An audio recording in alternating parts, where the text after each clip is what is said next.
کرتا میں حکم دیتا ہوں. تو نہ تگڑا بندہ.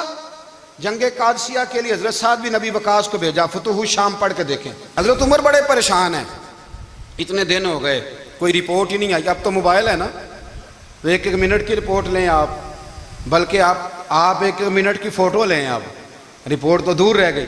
حضرت عمر فاروق رضی اللہ تعالیٰ عنہ بڑے پریشان ہیں کہ قادسیہ میں حضرت سعد بن ابی وقاص کے ساتھ لوگ جہاد کرنے گئے, رپورٹ کوئی نہیں آ رہی. اتنے پریشان تھے کہ باہر نکل کے نا اس رستے پہ بیٹھ جاتے جو رستہ قادسیہ کی طرف سے آتا تھا.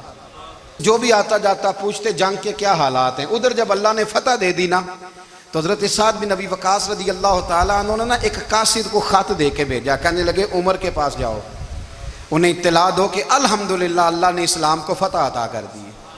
یہ حضرت عمر کو جا کے دینا. وہ بڑے پریشان ہوں گے. وہ جو اس زمانے میں اس طرح ہوتا تھا کہ کئی دور دور سے صحابہ جو دوسرے شہروں کے ملکوں کے رہنے والے ہوتے تھے وہ بھی آ کے شامل ہو جاتے تھے جہاد میں. کوئی ایک دفعہ مدینے آیا, کوئی 2 دفعہ آیا, پھر اپنے اپنے علاقوں میں. بہت سارے لوگوں نے زیادہ دفعہ حضرت عمر کو دیکھا بھی نہیں تھا. وہ جو قاصد خط لے کے آیا تھا نا اس نے 1 دفعہ دیکھا تھا. حضرت عمر بوڑھے ہو گئے, وہ پہچانتا نہیں تھا. ادھر سے وہ خط لے کے آ گیا. حضرت عمر مدینے سے باہر نکل کے اس روڈ پہ بیٹھے تھے جو قادسیہ سے آتا تھا. جب وہ اس آدمی کو آتے دیکھا تو حضرت عمر اٹھ کے کھڑے ہو گئے, فرمانے لگے قادسیہ سے آ رہے ہو؟ وہ کیا کہتا ہے؟ پھٹے پرانے کپڑے, ٹوٹے ہوئے جوتے, سر پہ پرانی پگڑی. کہنے لگے غلام مدینے کے رہنے والے ہو؟ حضرت عمر کہنے لگے ہاں مدینے کا ہوں. کہا میں قادسیہ سے آیا ہوں, الحمدللہ اللہ نے اسلام کو فتح دے دی ہے, الحمدللہ کفر کی کمر ٹوٹ گئی ہے. اس نے یہ بات کر کے تو گھوڑے کو ایڑی لگائی, گھوڑا دوڑنے لگا مدینے کے. حضرت عمر بھی ساتھ ساتھ دوڑ رہے.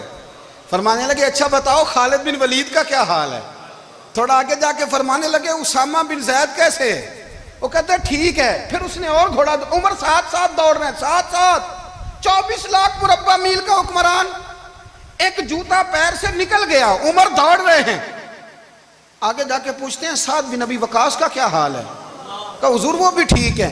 کتنے لوگ میرے شہید ہو گئے مسلمانوں میں سے؟ کہنے لگا صحیح گنتی کا نہیں پتا, یہ لفظ ادا ہوتے ہوتے مدینے کی سرحد آ گئی. لوگوں نے عمر کو گھوڑے کے ساتھ دوڑتے دیکھا تو کہا امیر المومنین کیوں دوڑ رہے ہیں؟ وہ غلام چھلانگ لگا کے نیچے آیا, قدموں میں بیٹھ گیا. کہنے لگا حضور آپ نے بتایا ہی نہیں آپ امیر المومنین ہیں. آپ فرمانے لگے کیا بتاتا؟ میں تو اونٹ چرانے والے کا پتر ہوں, کیا بتاتا؟ وہ عمر ہوں جس نے اپنے گناہوں کا حساب دینا ہے. کیا بتاتا جو سعد بن ابی وقاص کو جہاد پہ بھیج کے خود بزدلوں کی طرح گھر میں بیٹھا ہے؟ کیا بتاتا؟ کوئی حیثیت نہیں, کوئی تار. تو نے اچھا کیا, تو مجاہد تھا, مجھے ساتھ ساتھ دوڑایا, تو نے اچھا کیا. جتنے لوگ تھے چیخیں مار کے رونے لگے. حضرت فاروق اعظم سے کہنے لگے عمر جب تک تیرے جلوے رہیں گے اللہ کامیابیاں ہی عطا فرمائے گا, جب تک تیرا رنگ رہے گا اللہ تعالیٰ نوازتا ہی رہے گا. کچھ نہیں کبھی اپنا آپ ظاہر ہی نہیں کیا. بہت بڑے تھے, بہت بڑے تھے حضرت عمر, بڑے تھے. حضرت ابو رافع غلام تھے, قرآن پاک بڑا سونا پڑھتے تھے. حضرت عمر جب بھی انہیں ملتے کہتے ابو رافع تو عمر سے اچھا ہے, قرآن بڑا شاندار پڑھتا ہے. تو وہ کہتے حضور اگر میں قرآن صحیح پڑھتا ہوں تو آپ کو قرآن کی تشریح زیادہ صحیح آتی ہے, آپ بھی تو مجھ سے افضل ہیں. تو آپ فرماتے نہیں پھر بھی تو مجھ سے افضل ہے. کیوں؟ اس لیے کہ تو اپنے آقا کی نوکری بھی ٹھیک کرتا ہے اور رب کی عبادت بھی ٹھیک کرتا ہے, اور مجھے خالص صرف عبادت کرنی ہوتی ہے وہ بھی ٹھیک نہیں کر پاتا. ساری زندگی اپنا محاسبہ, ساری زندگی اپنے گریبان میں دیکھا, ساری زندگی اپنے آپ کو پرکھا, اپنے آپ کو ٹٹولا. 62 سال عمر بیت گئی. حضرت حذیفہ بن یمان ایک صحابی تھے, میرے نبی کریم علیہ السلام نا ان سے راز کی باتیں کرتے تھے. ہر بندے کا ہاضمہ ٹھیک نہیں ہوتا, سب سے راز کی بات نہیں کرنی چاہیے. حضرت حذیفہ بن یمان کہتے ہیں حضور راز کی باتیں بتاتے. مدینہ منورہ میں جو منافقین تھے ان کی لسٹ بھی نبی پاک نے حضرت حذیفہ بن یمان کو دی تھی. جب کوئی مشکوک آدمی مر جاتا نا تو صحابہ کہتے ہیں ہم دیکھتے اگر حضرت حذیفہ نے جنازہ پڑھا ہے تو ہم بھی جنازہ پڑھ لیتے. نبی پاک نے بھی کچھ جنازے نہیں پڑھے. ترمذی میں ہے فرمایا عثمان سے جو بغض رکھے اس کا جنازہ نہیں پڑھیں گے. حضرت حذیفہ بن یمان اگر جنازہ پڑھتے تو لوگ پڑھتے, وہ نہ پڑھتے تو لوگ جنازہ نہ پڑھتے. حضرت حذیفہ بن یمان کہتے ہیں جناب عمر فاروق کی خلافت کے آخری ایام تھے، کچھ دنوں کے بعد وہ شہید ہو گئے۔ فرماتے ہیں آدھی رات کا وقت تھا، میں گھر میں سویا تھا بڑا بے فکر، اچانک میرے دروازے پہ دستک ہوئی، میں گھبرا کے اٹھا، اتنی رات کو کون آیا؟